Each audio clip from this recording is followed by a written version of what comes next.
Thank you for joining us if you are here for the last breakout session. We've had some really good breakouts so far. The keynotes have been fantastic. Hopefully you guys have been able to join us for all of those. We just want to welcome you to the last breakout session of the Counselor Conference. We saved the best for last for sure. So I'm going to go ahead and kick us off. I still see the participant number ticking up, so people are just welcome to join as they come in. But my name is Molly Ash, and I'm a program manager with the Regional Consortium, working for the community colleges here in San Diego and Imperial County. So I want to welcome you. I'm going to be monitoring the chat, so feel free to input any questions or any conversation or discussion you'd like to have in that chat, and I will help facilitate that conversation with our presenters, Joy Lewis and Stephanie Lewis, who are both here. So I'm not sure who's kicking us off, but I'll go ahead and pass it off to you all. Great, thanks, Molly. Hello and welcome. I'm really happy to see everyone here. I'll just introduce myself while I share my screen here, and don't mind my dog jumping around behind me. We are here to talk about integrating career planning and education planning. And I'm a senior research associate with WestEd. WestEd is working with the region as a consultant, supporting a lot of efforts with the Strong Workforce program. And I'm happy to be joined by my colleague, Stephanie Lewis. Stephanie, do you want to take a moment and introduce yourself?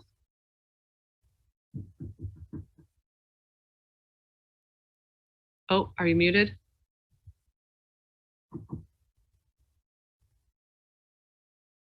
Stephanie, I can't hear you. You know, I'm here. Hey. Can you hear me now? Yes. Can you hear me now? Yes. Okay. So I'm sorry, everyone. My name is Stephanie Lewis, and I am the Dean of Career and College Transition at San Diego College for Continuing Ed.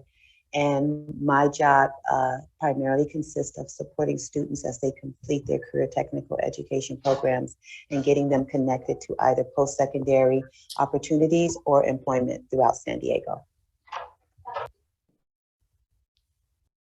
Great. And while we're just getting started, sorry I didn't say this earlier, it would be really nice and helpful if you would like to put your name and your organization and your role into the chat, just to get so everyone else in the meeting here can have a sense of who's joining us. That would be really helpful. Feel free to just do that at any point. I'm going to get us started. We have a little bit to share with you, and then we're hoping to have a bit of a discussion or open up for questions and hear a little bit from some of you that are attending this session. So I'm going to just get us started and mention that the work that we're doing here or the work we're sharing is based on a few different things. Primarily, Stephanie will explain a little bit about the Pathway Navigation Work Group, where a lot of this work has come up, but I wanted to share that there is a resource that includes the bulk of the information we're sharing today. It's a brief, it's a 4-page sort of knowledge brief called Integrating Career Planning and Education Planning that was just developed in September by the Regional Consortium in partnership with WestEd.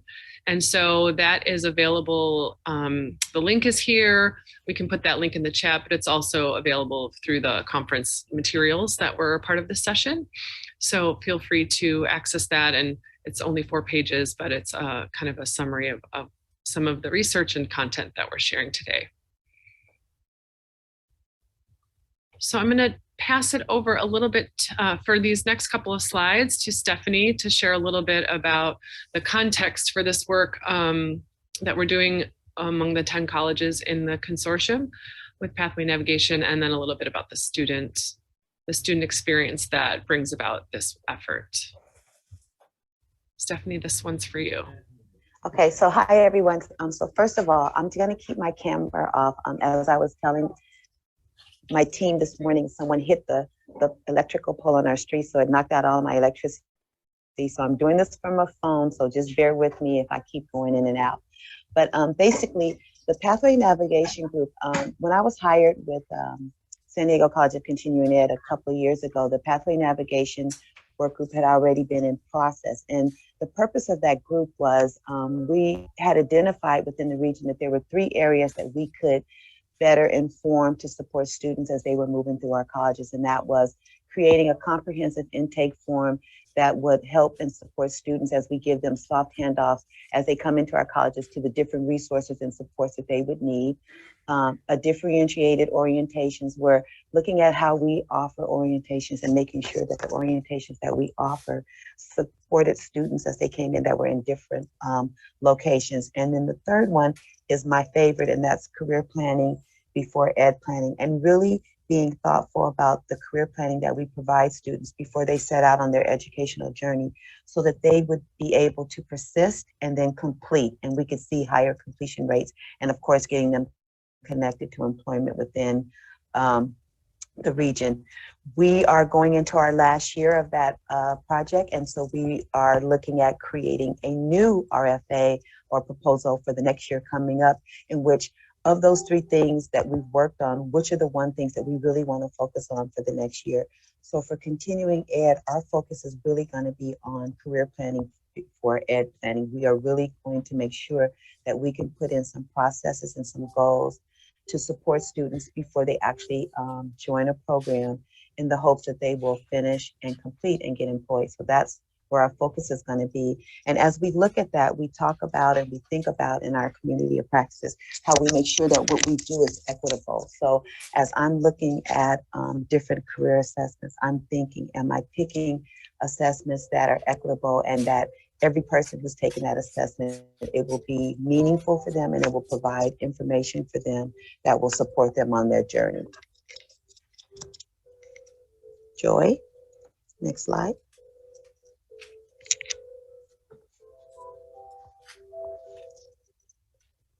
Okay. Stephanie, do you see the next slide? I do. Okay. So one of the things about, is this me, Joy? It is, this one and the next one. Okay. Just it. Okay. So one of the things that we realize when students come on our campuses is that a lot of times students come and they are not really aware of what they're good at and what they're not good at. They're not really aware of career options in a field that they may be interested in, and they're not even sure of the education pathway.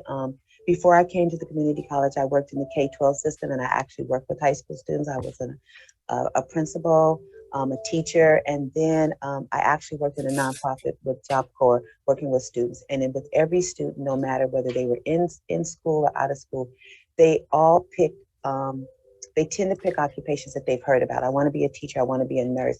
But if you really delve down and start talking to them, they really don't understand what that encompasses, or what does it take to be a nurse, or what does it take to be a teacher. And I remember always telling my students, you say you want to go in the health field, but if you don't like working with sick people, that's not the field that you want to go into. So it's really looking at how we can help them make informed decisions that will support them.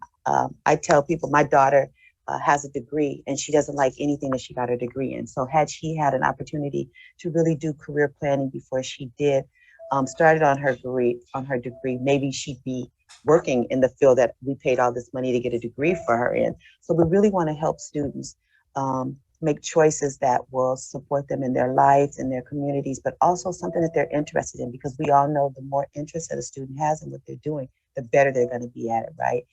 We don't want students starting and stopping and starting and stopping.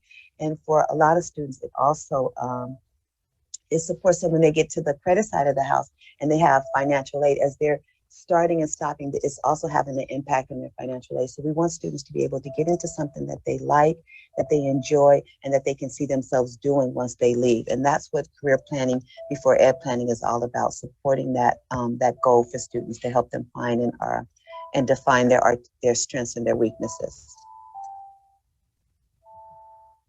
Next one, Joy. Next slide, Joy. Do you see the equity gap slide?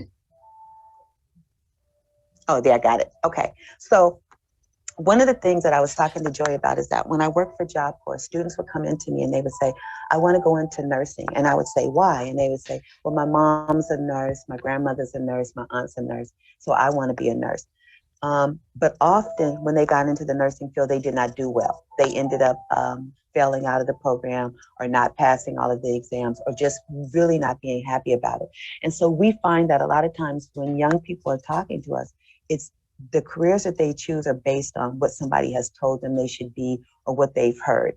They don't have the social capital to network, to make connections or connect careers. So they don't know how to go out and maybe do on-the-job training or maybe talk to people who do these jobs and really understand what they do. They just pick a job and then that's it. And then there's not a lot of exposure to careers and pathways and jobs. And students don't have any ideas of what they're doing. So, for example, I want to go into health, but there's so many different fields to go into health. You want to go into education. There's so many different fields to go into education. So we want to make sure that when students are picking these careers, that they have all the opportunities laid out before them, right? Maybe I want to be in health, but I want to be the researcher and not necessarily the person sitting behind the desk. Maybe I don't want to be the doctor, but I want to be the person who's coming up with all the theories. So maybe I like phlebotomy and I don't like being a CNA. Maybe I like being a registered nurse and I don't want to be an LVN. Maybe I want to be a teacher in community college, but I don't want to be a teacher in high school. I can say for myself, when I started out being a teacher, I started out with kindergarten and really quickly figured out I didn't like kindergarten at all. So I moved to high school. So it's just being able to have all those opportunities to really explore what the field is all about and all of the different pathways that they can take so that when they decide, they're making a decision that's really good for them. And again, it incorporates their strengths and their weaknesses so that they can be successful. Thanks, Stephanie. So I'm going to talk a little bit about career planning in general and a little bit how it will integrate or could integrate a little more deliberately into the ed plans that are developed for students. As I'm sure most of the people here at this counselor conference know about what career planning is, I'm just going to kind of go through some of the aspects as we've visualized it and talked about it in our pathway navigation group across the 10 colleges, community colleges. So it's meant to be an iterative process, not something that happens just at the beginning, that obviously would start as early as middle school or even before that, and include exploration opportunities in high school, and then eventually setting goals, selecting pathways once secondary education is happening, and of course then in an ongoing way, review those goals. We have a little visual here about career planning and the aspects of it that I just mentioned, and how it can be part of this iterative process with education planning, including academic counseling, and of course the education plan itself, with the idea that you would constantly be getting new career experiences or work-based learning experiences over the course of high school or community college, any internships or job shadowing, any kinds of work-based learning opportunities that would feed into a student's understanding of what they like, what their interests are, what they might want to do. So this visual is meant to illustrate how it could be a little bit more integrated than it is now. I think from everything we've heard from across the community colleges in San Diego, is that right now, career planning is largely initiated by the students. Obviously, career centers offer tons of wonderful resources, but it's sort of on the students to use those services, access the wonderful information and assessments that are available to help them do some of this career planning early on. So I'm going to talk a little bit about the research that supports the idea of career planning and integrated with ed planning. This kind of started in the pathway navigation group with guided pathways research that suggests that career planning and ed planning are complementary, of course, and that when career plans are part of or driven by, drive the ed plan, that students are more likely to persist and complete courses and programs.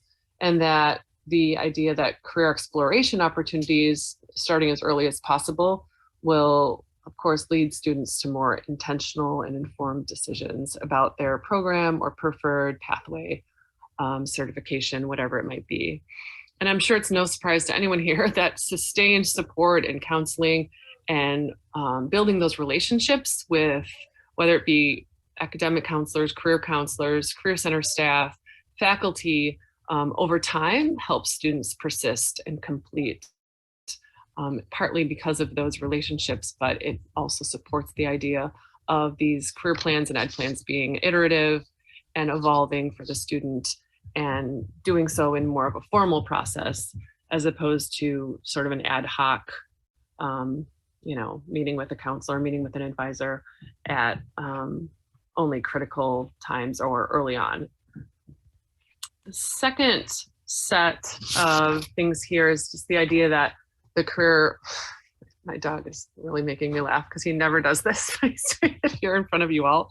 Front loading that career planning and expanding that into, or pushing that down into obviously the K-12 environment as much as possible.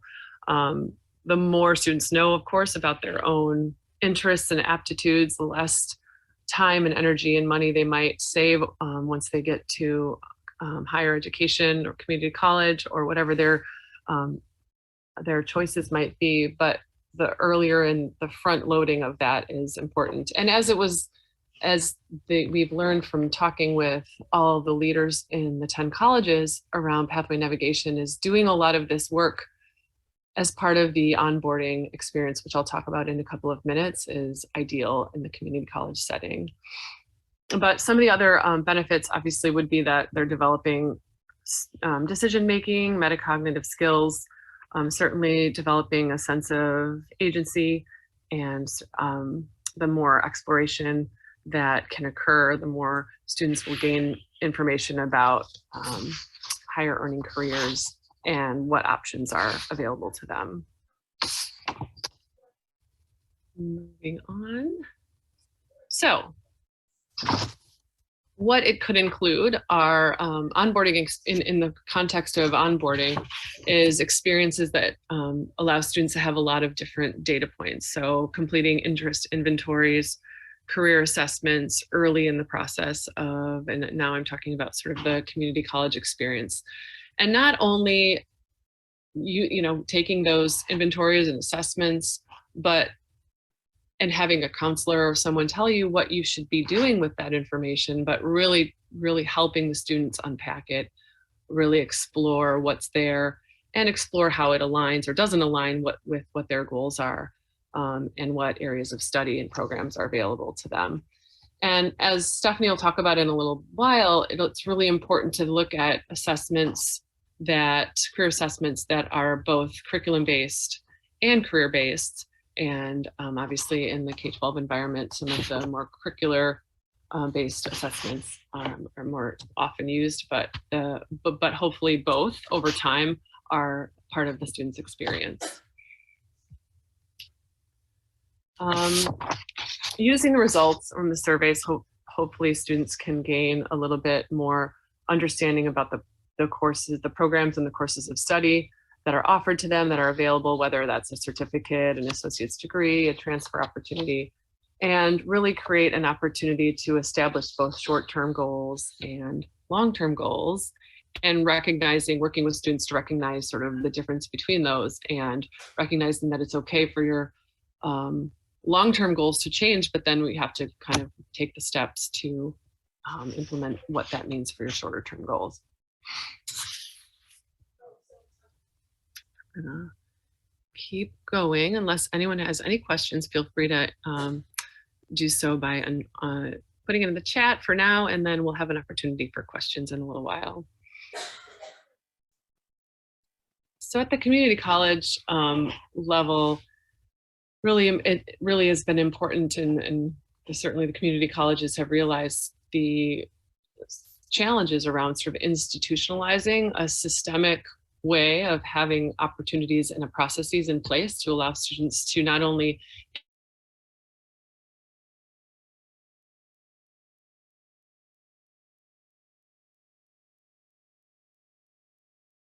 exploration and career planning and career development experiences throughout their experience, whether it's every 6 months or every year, or certain points at which those evolving plans and ideas can really change, knowing that's different for every student makes it really difficult to put in place the processes to set that up, making it even more important to help the student agency and help students understand what their role is in driving, you know, the adjustments and the evolution of their career goals and education plans. So now we're going to talk a little bit about putting it into place and how some of the community colleges have done things to sort of reform a little bit at the organizational level, and certainly at the procedural level, to do a better job of integrating these two ideas. I'm going to talk a little bit about that, and then Stephanie's going to share a little bit more about what they're doing at the College of Continuing Education. So this information is gleaned from what the community colleges have done already and what they've discussed needing to happen to make some of these changes. And certainly one of those things is that the leadership can support the idea of collaboration across what's typically sometimes really siloed parts of an organization, whether it's the community colleges or the districts, connecting counseling and academics and career centers with the CE programs, and really collaborating on how to make this more of a seamless process and an ongoing process for students. And some really big ideas include the operational changes, such as offering or requiring a credit-bearing course that's focused on career development, so that it's part of the students' early experiences. And some colleges across the country have been doing that for a long time. Others are, you know, definitely face some challenges in doing that. Usually obviously those courses are offered, but they're not often required and they're not often credit bearing. And then of course, building capacity at the staff and faculty level by offering professional development opportunities around career exploration, career planning, and work-based learning opportunities that are all part of this process. And finally, as we've done in the region, putting together cross-functional teams that might include members from counseling, career centers, academic advising, faculty, to kind of strategize about how to better integrate career planning and ed planning. And one example is the community of practice that we have that exists among the 10 colleges.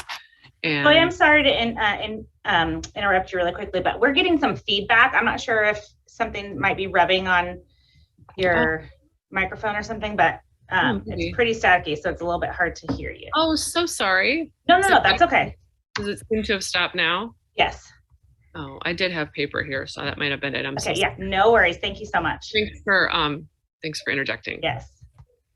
So yeah, the cross-functional planning teams. Oh, I was just mentioning the community of practice that we have in the region here has been a great example of sharing practices and bringing people together from various parts of the colleges to talk about how to make these improvements.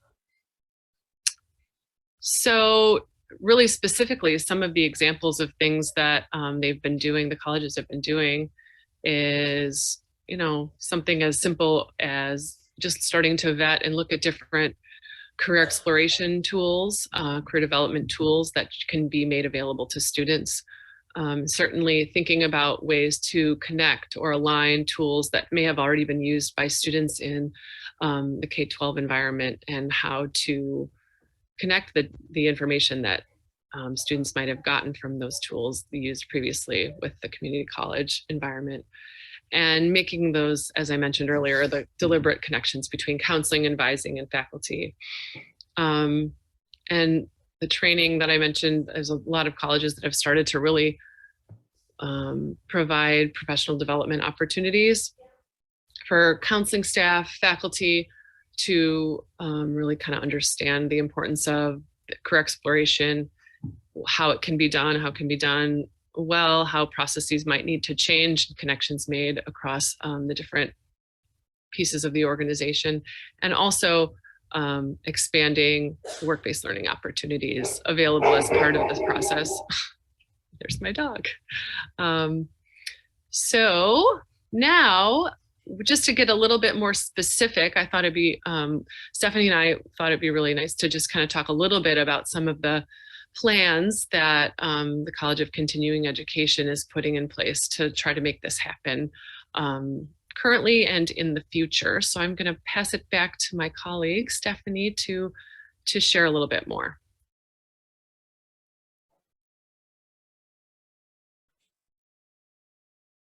Joy, can you hear me?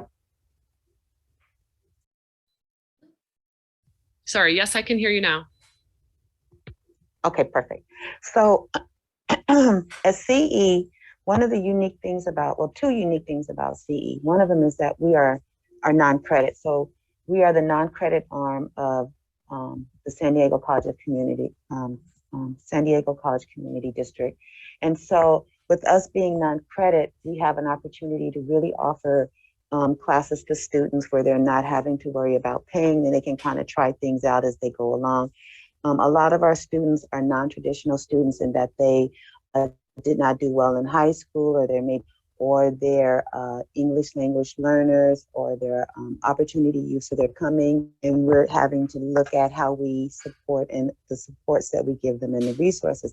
The other unique thing about CE is that we have 7 campuses. So we have campuses throughout San Diego, and each of the campuses kind of have a focus. So if you go to our Cesar Chavez campus, the health careers is the focus, whereas if you went to our North City campus, it would be more about business and cyber and information technology and things like that. So as we work with students, I have job developers that can work with each of the students that are assigned to their different pathways to help support them to get jobs.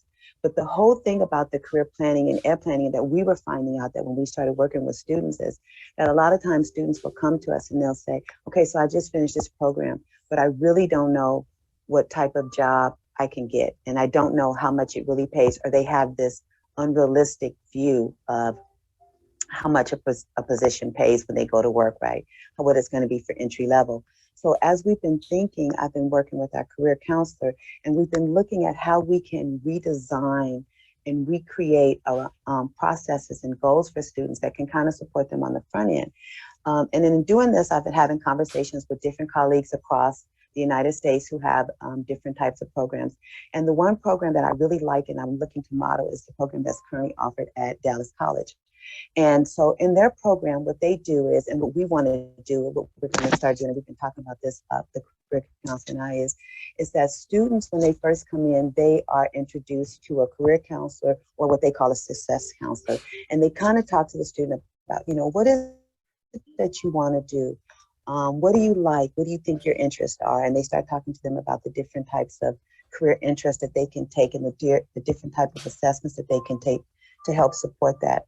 And then from there, students are introduced to a course. And it's for this particular college, it's a semester course. We're not going to make it a semester. We've been thinking about making it a week and a half class. And in this class, students can talk about the realistic views of what they want to do, what assessments look like, and then they can take the different assessments. And so what we did is we looked at all the different types of career assessments that we could buy, and we said we're only going to offer 3.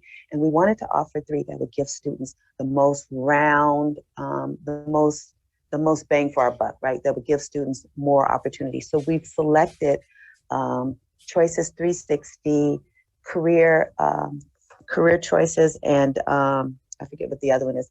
But the one that I like the most is Choices 360. And the reason why I like that is because it's a platform that is based for high school students and for post-secondary students. So when a student signs into that assessment, they are able to say whether they're a high school student or they're in college. And then all of the assessments are geared toward which educational platform they're in, right?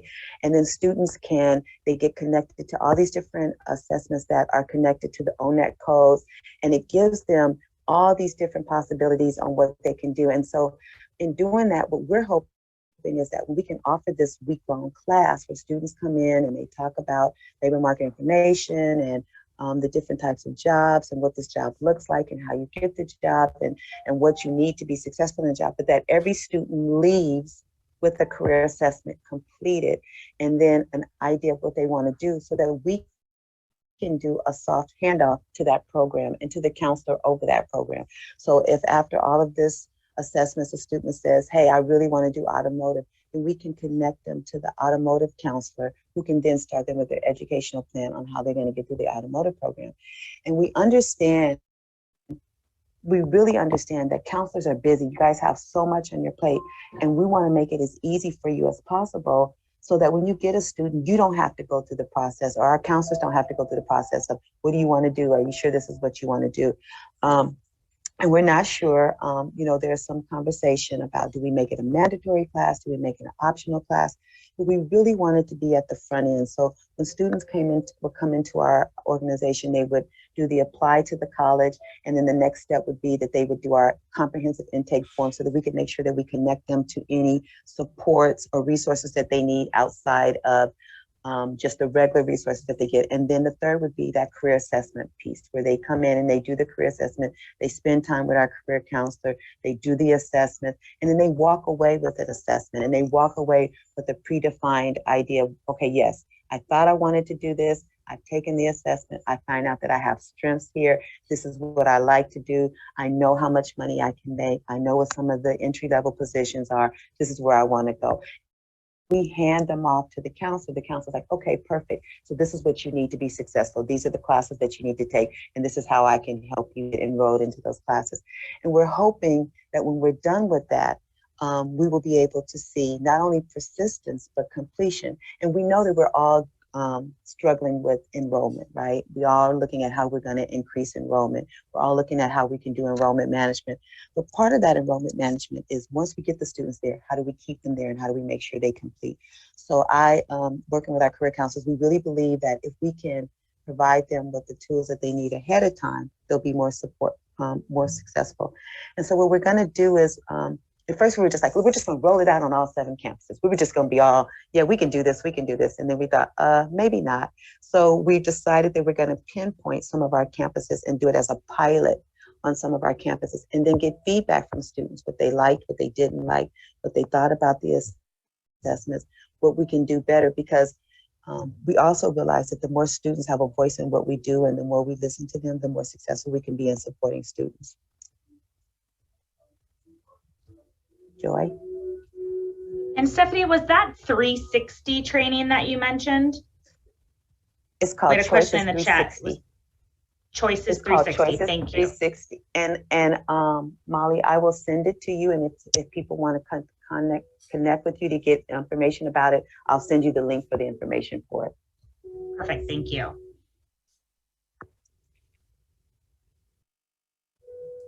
Yes, thank you, Stephanie. So we're at a point where we've kind of provided a lot of information or context, and would love to hear if there are any questions or comments from the group. We really would love to open up a discussion, if we can, around how any of this resonates or applies to the work that you're doing. I know there's a lot of people in this meeting, but in this breakout, but it'd be really great to hear from some of you about how you sort of think about some of this, either the career planning part, the ed planning part, or how they go together, or how it could make sense for you. We have some other questions too, but we'll start with that.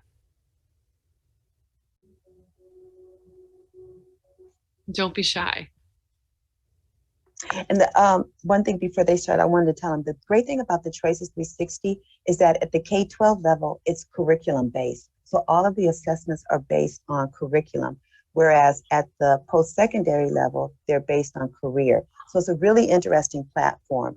And students, if they complete that assessments in K-12, those assessments can follow them to post-secondary. So then when they get to the post-secondary campus, the career counselor can kind of look at the assessments that they took before to also gauge an idea of how to support students. So it's a really unique and really neat project, and it's pretty inexpensive. So it's a really good idea. It's a really nice platform for students. So Joy, we have in the chat that career shadowing would be helpful. Oh, See, I'm not seeing that in the chat. Yeah, this is the, well, so we have the Whova chat and then also the Zoom chat. So you can probably only see the Zoom chat, but I'll just go ahead and help facilitate the Whova chat. Someone else mentioned, as a former transfer student, I'm excited to see all these things happening. While I had fantastic counselors who were genuinely interested in supporting me, these tools will make our counselors even better support systems. That's great. And I'm wondering, since I'm sure we have so many counselors from, K-12 and post-secondary here in this room, it'd be really wonderful to hear how this connects for you with your own students. And we welcome you to unmute yourselves as well if you would just like to speak.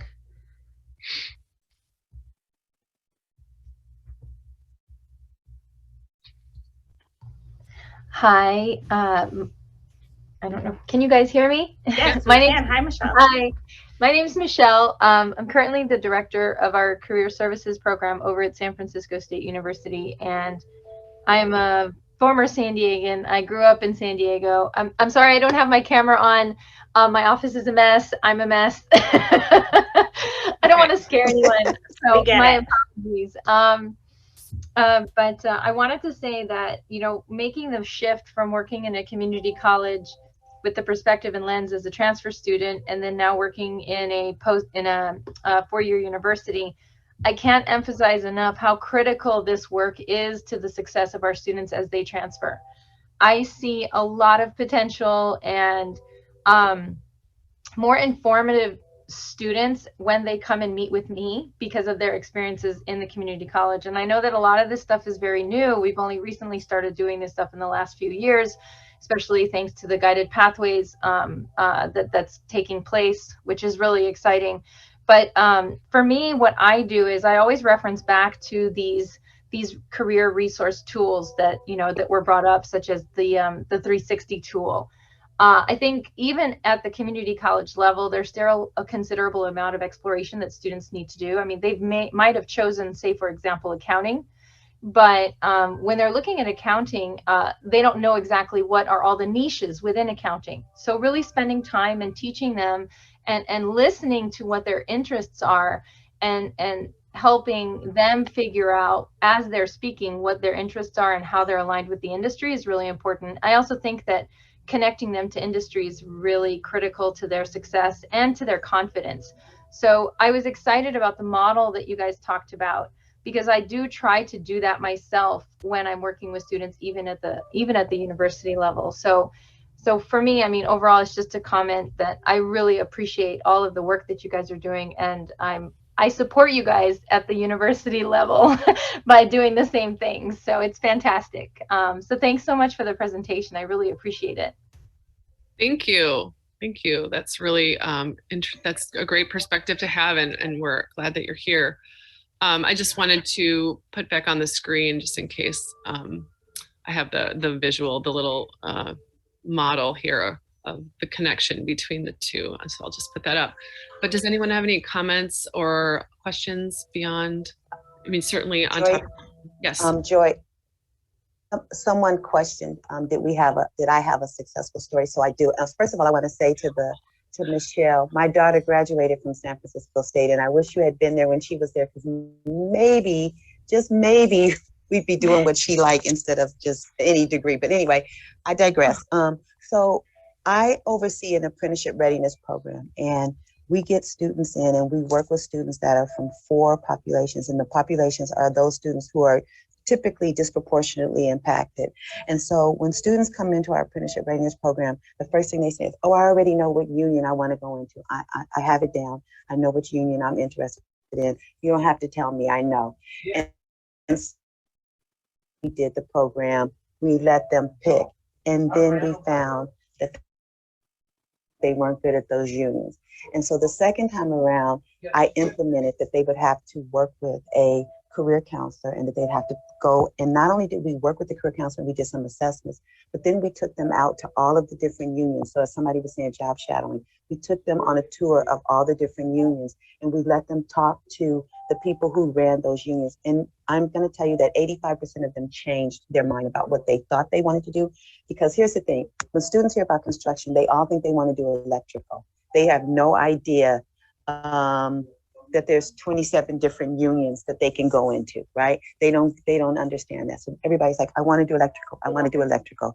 And they all wanted to go into electrical, but now we changed and we ended up putting females in the steel workers, and we got students in the bricklayers, and we got them in construction. They're like, I didn't even know this was here. So it was doing the assessment to find out what they were really good at, which for electrical union, they have to be good at algebra, and they're not. And then getting them connected to another union and letting them do the job shadow and letting them find their strengths and weaknesses. And so in our second cohort, we had 27 students, and every last one of them is now working because we were able to implement.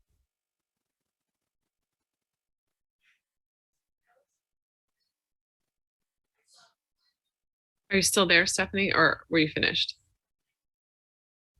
I'm finished. Okay.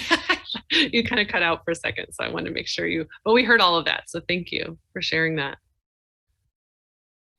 Are there other questions about this process, about how it applies to your work? While many of you may not have a lot of experience integrating these two things in the way we've talked about, I'd be curious to hear, and if there's ways you can imagine how a better or stronger or deeper connections between these two things could be made in your own context. We do have someone that posted in the Whova chat that is a brand new high school academic advisor. Nicole, she said, Stephanie, I loved what you said about the union info. Is there a good resource that someone like her might find helpful?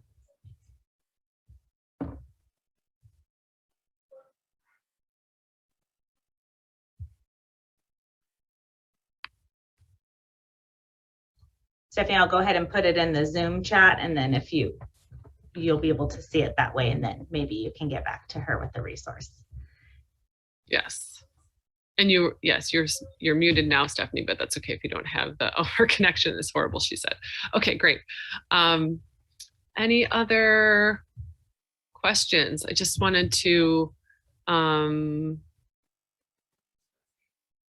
do you want to read? I see another question from Michelle. I'm wondering if the panelists can share how you outreach to faculty and other disciplines so that they can integrate career planning in their classrooms.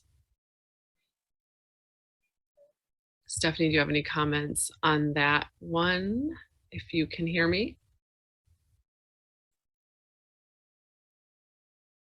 Yeah, through work-based learning. Yeah, that's what I was going to say too. It's from what we've heard from the colleges who are doing this work, there's a lot of strong connections being made and support offered to the faculty on how to integrate work-based learning into their classrooms, which is obviously all part of this process. But I'm curious, there may be others in this breakout session that have other thoughts on that.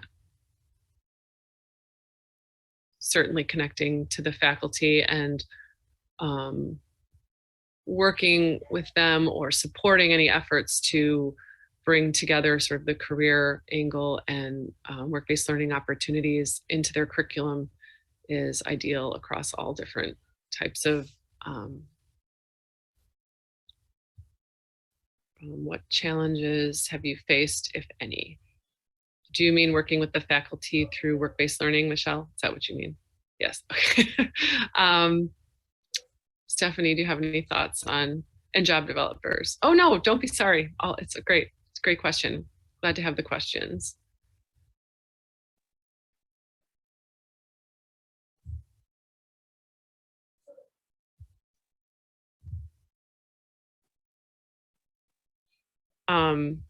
So if anyone has an answer for Michelle, Oh, I can't connect. Okay. Or Stephanie, yeah, she's having a heck of a time today. So I don't want to speak for Stephanie, and I'm certainly, I can share that I know there's some, in some places, in some capacity, there's more resistance than others with this kind of thing. But overall, I think it's been just certainly through guided pathways and through the work that we've been doing.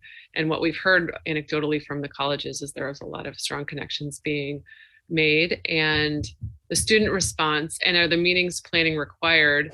So that is one bit that, generally speaking, working on a career plan is not something that's required, as far as I understand. And so there's definitely been some discussion and some great stories from other colleges in other places. And I'll share with you a couple of resources at the end where, sort of that credit bearing or mandatory course in career development that would include the development of a career plan and exploration opportunities is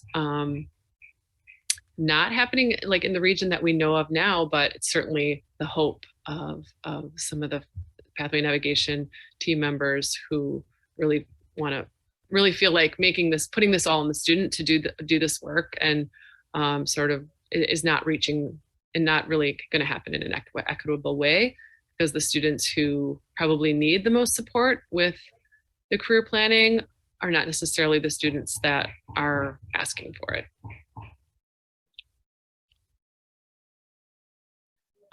Stephanie answered related to the previous questions, work-based learning coordinators and job developers and counselors working together.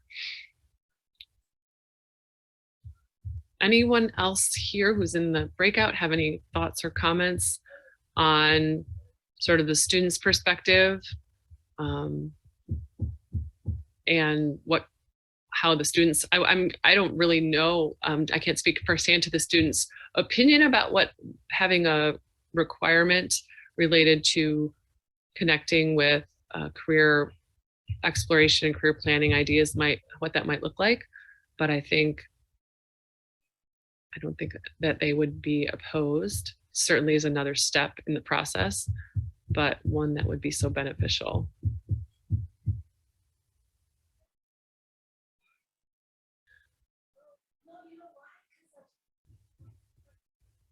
Anything else in the chat that I'm not seeing, Molly?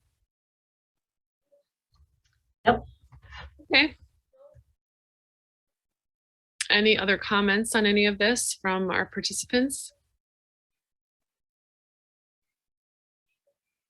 Okay, well, I wanted to make sure, I know you may already have access to it, but I wanted to make sure you all have access to the resource that we were referring to here. So I'm trying to put that in the chat. Oh, I pasted it in 2 times, sorry. But Nikki had a comment. It seems like there are always a few faculty members that are great partners for promoting these programs. How do you maximize these leaders through PLC? And that's certainly a good idea. I think certainly the groups that, using those faculty that are advocates for this kind of work and are doing this already is the best way to get them to share with others. So I totally agree. Take the early adopters. And Svetlana from West Ed mentioned that the region's developed a work-based learning professional development course to expand capacity in work-based learning.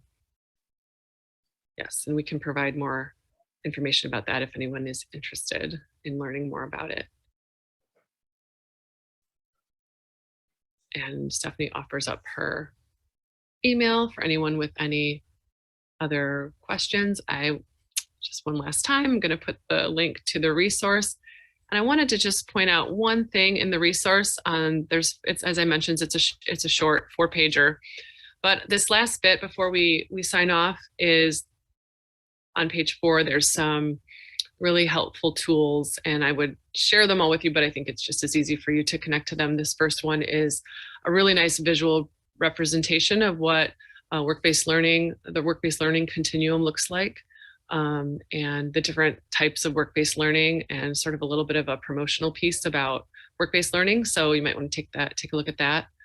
And the second one is about an onboarding resource related to kind of how onboarding is so critical to guided pathways and a lot of the concepts we were talking about here. The third bullet is something that occurred during one of our communities of practice with pathway navigation. Leroy Johnson from Mesa College presented a really wonderful presentation about what they're doing with their African American and Latinx students to try to encourage or learn a little bit more about, look at the data and learn a little bit more about career planning experiences for those students specifically, and working with African American and Latinx faculty to connect with those students. It's a short 8-minute little presentation by Leroy. It's a really great resource. And then the last one has to do with the offering sort of requiring a mandatory course. The Valencia College in Florida, we did a webinar with them, but they've had it in place for quite a while, a new student experience course. And they sort of transform their onboarding experiences through this mandatory course, and it addresses a lot of the things we were talking about here. So just wanted to point to those resources if you have a chance to download this integrated. And here's what it looks like. This is the 4-page brief. It's really short, but it has the graphic. It's intended to kind of be a way to start the conversation with